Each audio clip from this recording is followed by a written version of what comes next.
মুতমাইন্না, হে প্রশান্ত আত্মা, উখরুজি ইলা মাগফিরাতুল্লাহি ওয়া রিদওয়ানি, আল্লাহর ক্ষমা আর দয়ার দিকে বের হয়ে আসো। বলা মাত্রই মুমিনের আত্মাটা স্মুথলি বের হয়ে আসে। কাফান মিন আকফানিল জান্নাহ, হানুত মিন হানুতিল জান্নাহ, জান্নাত থেকে আনা সুগন্ধি কাফনের মধ্যে পেঁচিয়ে তিনি রূহটাকে নিয়ে ইল্লিনে চলে যায়। সরাসরি দেখে মালাকুল মাউতকে। আর যারা ইসলাম বিরোধী, কোরআন বিরোধী, তাদের সামনে এসে মালাকুল মাউত ত্রাস সৃষ্টি করে। আগে ধমক। হাইওয়েতে মাঝে মাঝে ডাকাতি হয় না?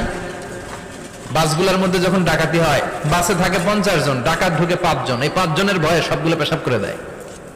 কারণ ত্রাস সৃষ্টি করে। এসেই চাইনিজ কুড়াল দিয়ে আগে কুবায় দেয় 4-5 জনের। রক্ত দেখে কি দেওয়ার সব আগে রেডি করে রাখে।